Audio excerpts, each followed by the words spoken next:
Hello students, welcome to all of you on my YouTube channel Shukla and company. Students, आज हम जो अगली class करने जा रहे हैं वो BHU बीकॉम एंट्रेंस का अकाउंट का क्लास है। और आज की क्लास भी आपकी क्या होने वाली, टोटल थ्योरेटिकल बेस्ड है और बहुत ही इंपॉर्टेंट क्लास है।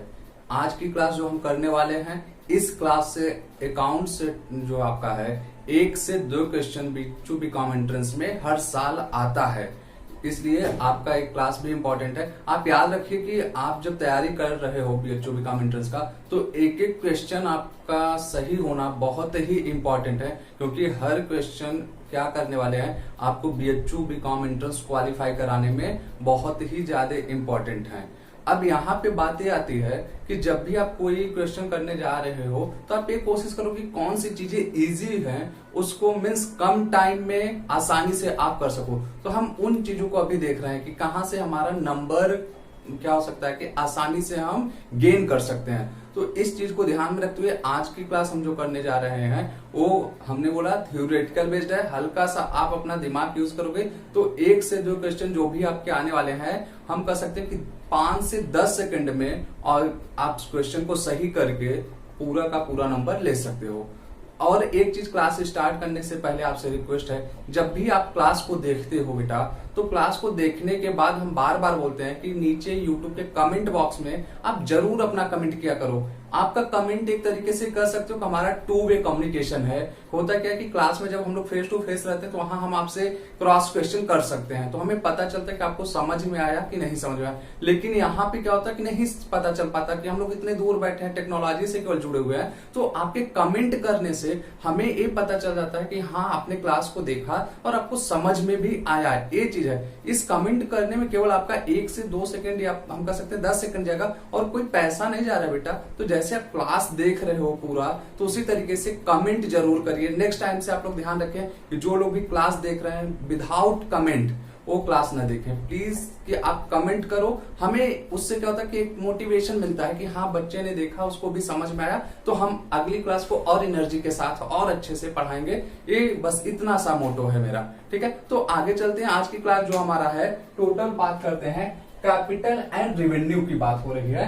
कैपिटल एंड रेवेन्यू का हिंदी मीनिंग होता है पूंजीगत आयगत। अब इस कैपिटल एंड रेवेन्यू चैप्टर को हम क्या करेंगे, 4 टॉपिक्स में डिवाइड कर देंगे और वही 4 टॉपिक को हम आपको एकदम आसान सा एक वर्ड दे देंगे कि आप क्या करोगे, तुरंत सही कर सकते हो अपने क्वेश्चन को।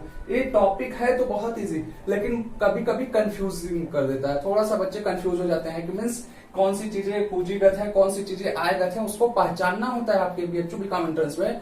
तो आज हम देखेंगे कि कैसे हम किसी चीज को पहचानेंगे कि कौन सी चीजें पूंजीगत है, कौन सी चीजें आयगत है। और ये केवल आपके BHU बीकॉम एंट्रेंस के पॉइंट ऑफ व्यू से नहीं, बल्कि एज ए कॉमर्स स्टूडेंट अगर आप कल को बिजनेस करने जा रहे हो तो उस पॉइंट ऑफ व्यू से भी बहुत ही ज्यादा इंपॉर्टेंट है। आपको आइटम्स को क्लासिफाई करना आना चाहिए कि कौन सी चीज कैपिटल नेचर की है, कौन सी रेवेन्यू नेचर की। अगर आपने गलत ट्रीटमेंट कर दिया, मीन्स रेवेन्यू आइटम को कैपिटल माना, कैपिटल आइटम को रेवेन्यू मान लिया, तो आपका जो profit and loss account, balance sheet वगैरह बनाते हो बेटा, वो सब कुछ गलत हो जाएगा और आपका बिजनेस हो सकता है प्रॉफिट के बजाय लॉस में जाने लगे। तो उस पॉइंट ऑफ व्यू से आपको ये चैप्टर बहुत ही इंपॉर्टेंट रोल प्ले करने वाला है। अब हम देखते हैं, जब भी हम कह रहे हैं कि बात करते हैं कि चलो कैपिटल एंड रेवेन्यू, ठीक, तो हमने क्या बोला कि इस टॉपिक को हम टोटल क्या करेंगे, 4 टॉपिक डिवाइड करने वाले हैं 4 पार्ट में।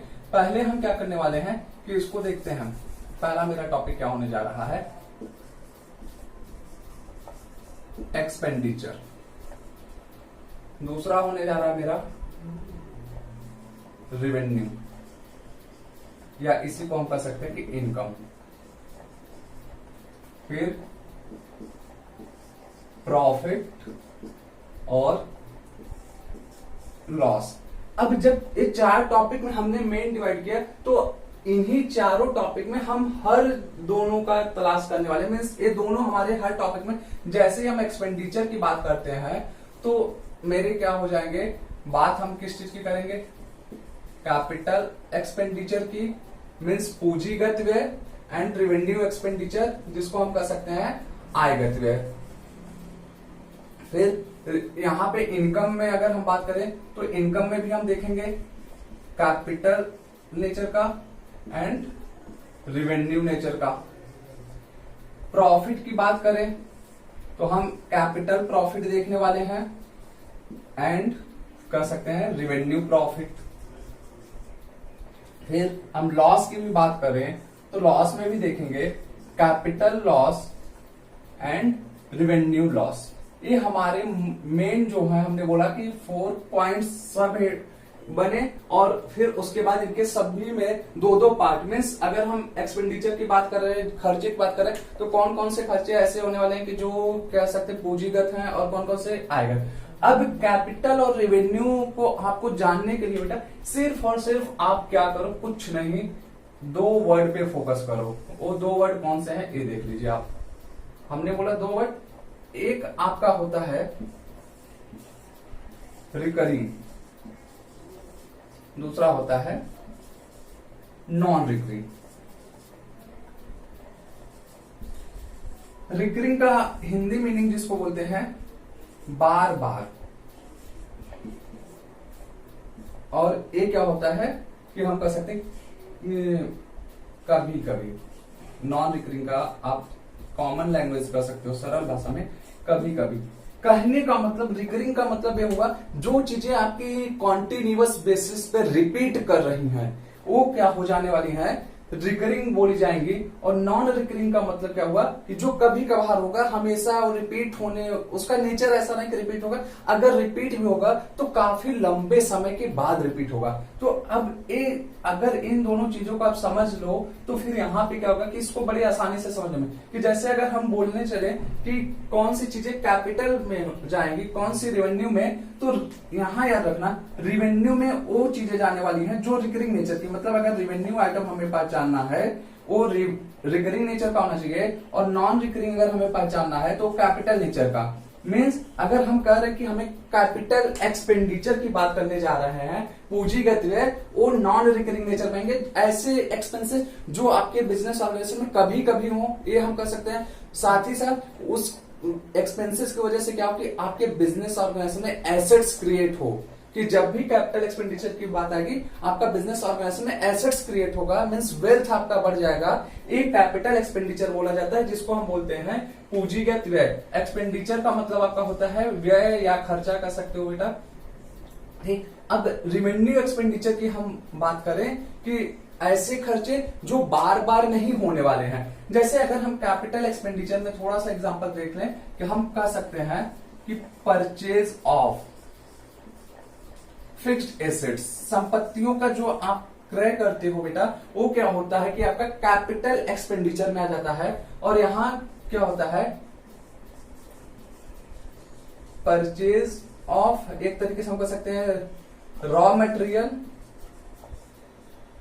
ठीक है। ऐसे एक्सपेंडिचर जो आप क्या कर रहे हो, गुड्स वगैरह बनाने के लिए खर्च कर रहे हो, वो आपके क्या होने वाले हैं कि कैपिटल रेवेन्यू एक्सपेंडिचर। और यहाँ पे कैपिटल एक्सपेंडिचर में हमने क्या बोला कि ऐसे खर्चे जो आपके बिजनेस ऑर्गेनाइजेशन में एसेट्स क्रिएट कर रहा है। इन सारे टॉपिक से रिलेटेड बेटा हम आपको आपके व्हाट्सएप ग्रुप में क्वेश्चन प्रोवाइड कराने वाले हैं, प्लस एग्जांपल्स भी हम आपको प्रोवाइड कराएंगे, जिससे कि आप क्या करो एकदम आसानी से जान सको कि कौन सी चीजें कैपिटल एक्सपेंडिचर में जाएंगी, कौन सी रेवेन्यू एक्सपेंडिचर में।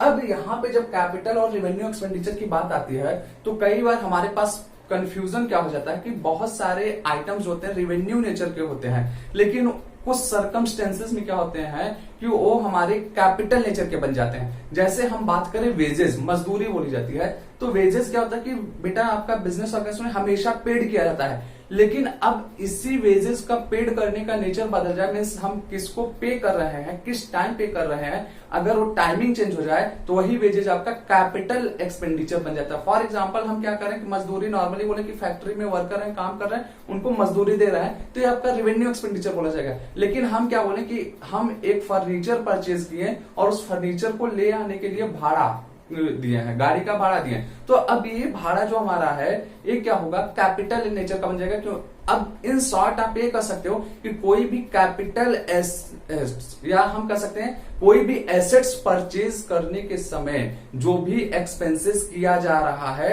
उसको हम क्या कर सकते हैं, कैपिटल एक्सपेंडिचर बोल सकते हैं। मीन्स उसको कैपिटलाइज कर देते हैं। अगर आप थोड़ा सा याद करो डेप्रिसिएशन का जो चैप्टर आप पढ़े हो, उसमें मशीनरी वगैरह जब हम लोग परचेज करते थे तो उसके इंस्टॉलेशन के चार्जेस जो होते थे मशीनरी के, वो क्या करते थे, मशीनरी की वैल्यू में ऐड कर देते थे। इसी को बोला जाता है कैपिटलाइज करना। मीन्स एक्सपेंसेस को, वैसे तो आपका बेसिस क्या हो रहा है कि इंस्टॉलेशन एक्सपेंसेस नॉर्मल अगर देखो तो रेवेन्यू आइटम माना जा सकता है, लेकिन ये एसेट्स को परचेज करते समय और उस एसेट्स को यूज करने से पहले खर्च किया गया तो इसलिए वो आपका कैपिटल एक्सपेंडिचर बन जाता है। तो ये बातें हैं, तो मीन्स हमें कैपिटल एक्सपेंडिचर रेवेन्यू एक्सपेंडिचर में एकदम नॉर्मल सा अंतर पता हो जाएगा। लेकिन जो ऐसे एक्सपेंसेस हैं कि रेवेन्यू होते हुए भी कैपिटल एक्सपेंडिचर हो जाते हैं, उनके बारे में भी हम आपको ग्रुप में बताने वाले हैं कि कौन कौन से ऐसे एक्सपेंसेस हैं कि जो कैपिटल हो सकते हैं, किस केस में होंगे वो बात। अब हम बात करने चलते हैं नेक्स्ट टॉपिक पे कि रेवेन्यू, या हम बात करें इनकम की।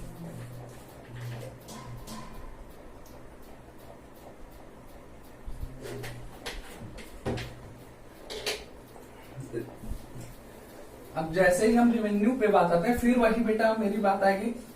मीन्स हम कह सकते हैं कैपिटल इनकम, पूंजीगत आय, या हम कह सकते हैं आयगत आय, आपकी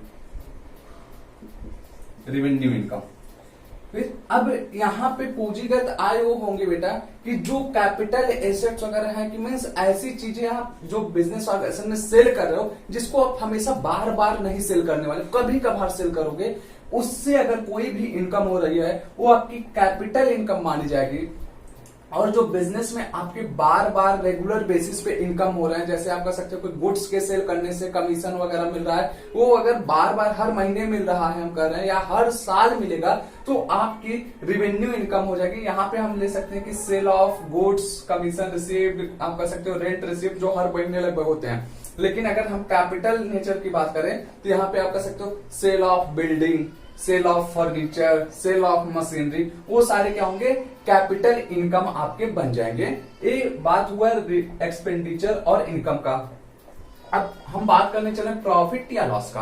अब देखो बेटा कि जब आप कोई चीज सेल करोगे तो उसका रिजल्ट प्रॉफिट या लॉस में आएगा, ठीक है, तो उसकी बात हम करने चल रहे हैं। अब प्रॉफिट या हो सकता है आपको, या लॉस हो सकता है, दो में से एक ही हो सकता है। तो हम कौन सी चीजों को मीन्स पूंजीगत फायदा मानेंगे, कौन सी चीजों को हम आयगत फायदे मानेंगे, या कौन सी चीज को पूंजीगत घाटा मानेंगे, पूंजीगत या हम आयगत घाटा मानेंगे, उसकी बात करें तो यहाँ पे भी वही चीज आ रहा है कि जैसे हमने बोला कि यहाँ पे आप जो एसेट्स परचेज करोगे उसके लिए एक्सपेंसेस किए, वो क्या हुआ आपका कैपिटल एक्सपेंडिचर। अगर वही एसेट्स आप बेच रहे हो तो वो आपके लिए क्या हुआ, कैपिटल इनकम। अब इन दोनों के परचेजिंग और सेलिंग से जो रिजल्ट आ रहा है, अगर वो पॉजिटिव आ रहा है, मीन्स हम कह रहे हैं कि आप 5 लाख का खरीदे कोई एसेट्स और उसी को 6 लाख में बेचे हो, तो जो 1 लाख रुपए का फायदा रहा वो एसेट्स का है, तो वो आपका कैपिटल प्रॉफिट कहलाएगा।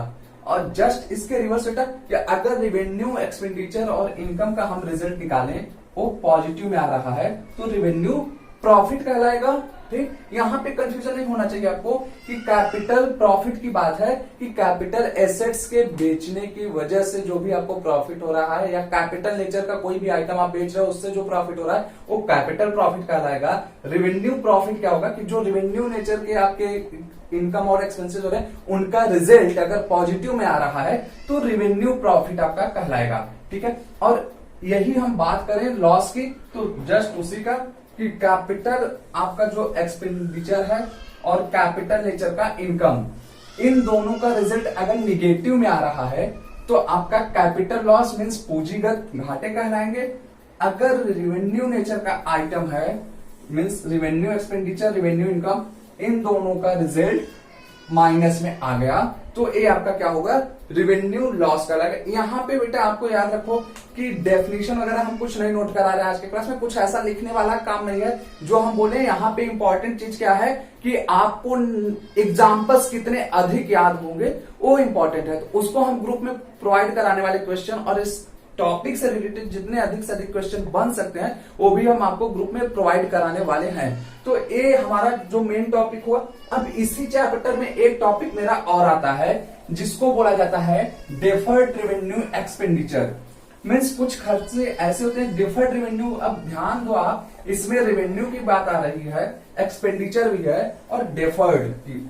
अब इसका मतलब क्या होता है कि अब हम आते हैं इसके मतलब पे।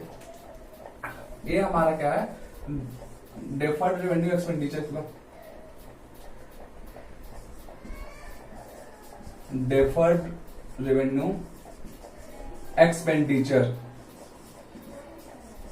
डेफर्ड रेवेन्यू एक्सपेंडिचर ऐसे एक्सपेंसेस होते हैं बेटा जो आपके क्या होते हैं कि एक बार में बहुत ज्यादा, इसका पहचानने का जो नेचर है हम बता रहे हैं कि कुछ एक्सपेंसेस ऐसे होते हैं जो आपके हर साल होते हैं, रिकरिंग नेचर के होते हैं। लेकिन वही एक्सपेंसेस अगर हम कह दें कि काफी बड़े अमाउंट में किए जाएं और उनका प्रॉफिट आने वाले कई सालों तक हमें मिलता रहेगा, तो हमारा क्या कहलाता है, डिफर्ड रेवेन्यू एक्सपेंडिचर। मीन्स हम क्या कर सकते हैं इसको, पहला चीज ह्यूज अमाउंट होना चाहिए, ह्यूज अमाउंट, और साथ में इसका हम क्या करें कि बेनिफिट जो इससे मिलने वाला है लॉन्ग टाइम मिले, कि मीन्स शॉर्ट टर्म का बेनिफिट ना हो। तो ऐसे एक्सपेंडिचर क्या होंगे, आपके डेफर्ड रेवेन्यू एक्सपेंडिचर कहलाते हैं। अब डेफर्ड रेवेन्यू एक्सपेंडिचर का ट्रीटमेंट कई बार आपका पूछ लिया जाता है एग्जाम में कि डेफर्ड रेवेन्यू एक्सपेंडिचर कैसे ट्रीट किया जाएगा।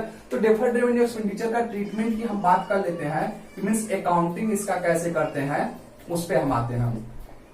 डेफर्ड रेवेन्यू एक्सपेंडिचर का ट्रीटमेंट बेटा याद रखो, अभी हम और इसके डिटेल बात करेंगे कि क्वेश्चन में जितना आपका बोला रहेगा अमाउंट कि हर साल कि इतने अमाउंट को, फॉर एग्जांपल हम करें 10 लाख रुपए हम क्या किए कि एक बार में एक्सपेंस कर दिए, और 10 लाख रुपए एक्सपेंस जब हम करते हैं तो इसका एक एक्सपेक्टेशन लगाते हैं कि हमें जो प्रॉफिट मिलेगा इस 10 लाख का 10 ईयर्स तक मिलेगा। 10 ईयर्स तक जब प्रॉफिट इसका मिलने वाला है, तो अगर हम पीएल अकाउंट में इस एक्सपेंडिचर को जिस साल किए हैं, मीन जिस साल खर्चा किए उसी साल 10 लाख रुपए पूरा का पूरा डेबिट कर देंगे, वो गलत हो जाएगा। उस साल हो सकता है कि हमारे फर्म को, बिजनेस ऑर्गेनाइजेशन को बहुत ज्यादा लॉस हो जाए। तो अब इसी चीज को सही अकाउंटिंग करने के लिए हम क्या करते हैं कि इसका प्रपोर्शन कर देते हैं कि जितने साल तक हमें क्या होने वाला है, इससे फायदा मिलने वाला है, उसी हिसाब से क्या करते हैं पीएल अकाउंट में डेबिट कर देते हैं। ठीक है, तो अब हम बोले कि 10 साल अगर इसका प्रॉफिट मिलने वाला है तो इसको हम डिवाइड कर देंगे 10 से, तो हर साल क्या होगा 10 लाख का अगर हम 1/10 करेंगे 1 लाख रुपीज आएगा। तो 1 लाख रुपए हम प्रॉफिट एंड लॉस अकाउंट में ले जाकर डेबिट करेंगे, और बाकी जो 9 लाख रुपीज रहेगा उसको ले जाएंगे बैलेंस शीट के एसेट साइड में दिखाएंगे। तो ये आपका एंट्रेंस एग्जाम में पूछा जाता है कि जो डेफर्ड रेवेन्यू एक्सपेंडिचर होते हैं उनके ट्रीटमेंट क्या होते हैं। तो आप हमेशा ये ध्यान देना, जो एक्सपेंसेस आपसे बोला गया कि जिसका करंट ईयर से लिंकेज है उसको पीएल अकाउंट के डेबिट में ले जाओगे, और रिमेनिंग अमाउंट आप क्या करोगे बैलेंस शीट के एसेट साइड में दिखाने वाले हो। ये बात हुआ आपका डेफर्ड रेवेन्यू एक्सपेंडिचर का। तो अब डेफर्ड रेवेन्यू एक्सपेंडिचर में फिर से हम आते हैं किसके, जो थ्योरेटिकल पार्ट पे, कि हमने क्या बोला कि ऐसे एक्सपेंसेस जो कि आपको दिख रहे हो कि आने वाले कई साल तक प्रॉफिट देने वाले हैं, या हम कह सकते हैं कि ऐसे एक्सपेंसेस जो आपकी प्रोडक्टिविटी को इंक्रीज कर दे, मीन्स आपके बिजनेस ऑर्गेनाइजेशन के इनकम को इंक्रीज करे, साथ ही साथ प्रोडक्टिविटी इंक्रीज कर देती है, तो वो क्या होंगे आपके डेफर्ड रेवेन्यू। मीन्स हमने क्या बोला कि ह्यूज अमाउंट हो गया बेनिफिट लॉन्ग टाइम के लिए, और दूसरा क्या बोला है प्रोडक्टिविटी, अगर ये भी मेरी इंक्रीज कर रही है, उत्पादन क्षमता जिसको बोलते हैं, कि वो भी क्या होगा मेरा डेफर्ड रेवेन्यू कैटेगरी में आ जाएगा। मीन्स बहुत बड़ा अमाउंट होना चाहिए, उसका बेनिफिट हमें लंबे समय तक मिलना चाहिए, और उत्पादकता हमारी इंक्रीज करना चाहिए। जैसे हम फॉर एग्जांपल क्या कर रहे हैं कि मशीनरी है हमारी कि बिजनेस ऑर्गेनाइजेशन में, अब मशीनरी को हमने क्या किया कि नॉर्मल हर साल रिपेयर करा रहे हैं, कि कुछ टूट फूट रहा है तो उसका रिपेयरिंग करा रहे हैं, तो रिपेयरिंग मेरा रेवेन्यू एक्सपेंडिचर माना जाएगा। लेकिन हम उसी मशीनरी को इस तरह से रिपेयर कराएं कि पहले 100 यूनिट बनाती थी, अब 200 यूनिट बनाने लगे, तो ये मेरा क्या होने वाला है डेफर्ड रेवेन्यू एक्सपेंडिचर हो जाएगा। मीन्स अब हमारी मशीनरी का क्या हुआ, प्रोडक्टिविटी लेवल इंक्रीज कर गया, तो ये क्या हो रहा है बेटा आपका डेफर्ड रेवेन्यू एक्सपेंडिचर में आ जाएगा। तो इस कैपिटल एंड रेवेन्यू एक्सपेंडिचर से रिलेटेड हमारे यही टॉपिक हैं मेन जो है, कि हमने क्या बोला कि एक्सपेंडिचर देखा, कैपिटल एक्सपेंडिचर, रेवेन्यू एक्सपेंडिचर, फिर हमने क्या देखा कि income, capital income, revenue income, profit हमने देखा, capital profit, revenue profit, loss देखा, capital loss, revenue and deferred revenue expenditure. इन सारे टॉपिक्स का फिर से हम बोले क्वेश्चन आपको ग्रुप में मिल जाएगा और इससे रिलेटेड एग्जांपल्स भी। हम आज की क्लास में देखो फोकस बार बार करें एग्जांपल्स पे, क्योंकि इस चैप्टर से रिलेटेड जितने ज्यादा आपको एग्जांपल्स याद होंगे वो आपका बहुत ही ज्यादा हेल्पफुल रहेगा। हम करें कि आप क्वेश्चन 1000 लगा लो, कोई प्रॉब्लम नहीं, आप फिर भी बिच्चू में हो सकता है क्वेश्चन जो आएगा उसको करने में फंस जाओ, लेकिन अगर आप इसके कॉन्सेप्ट को समझ लिए, एग्जांपल्स आपको याद रहेंगे, तो कैसा भी क्वेश्चन आए बीएचयू बीकॉम एंट्रेंस में या कहीं पे भी कंपटीशन में आप बैठोगे तो तुरंत आप क्या करोगे, सही कर लोगे। और दूसरी चीज हम बोले कि आपके प्रैक्टिकल लाइफ के लिए भी बड़ा इंपॉर्टेंट रोल है कि अगर एज ए बिजनेसमैन आप कभी भी एक्सपेंस कर रहे हो तो आप उसको क्या कर सकते हो कि बाइफर्केशन जो होता है, मीन्स दोनों में अंतर समझ पाना, ये बहुत ही इंपॉर्टेंट हो जाता है। कैपिटल मीन्स जो कर सकते हैं कि हमारा पूंजीगत व्यय और आयगत व्यय या पूंजीगत खर्चे, हम कर सकते हैं कि आयगत खर्चे, सब में अंतर कर पाना आपके लिए आसान हो जाएगा। और उससे क्या होगा कि जो भी आप बुक्स ऑफ अकाउंट्स बना रहे हो वो करेक्ट बनेगा, जो भी आपका रिजल्ट आएगा बिजनेस ऑर्गेनाइजेशन का वो सही आएगा। तो आज की क्लास में हम यहीं पे बात करेंगे, नेक्स्ट क्लास में हम फिर मिलेंगे नए टॉपिक पे। Thank you, good luck.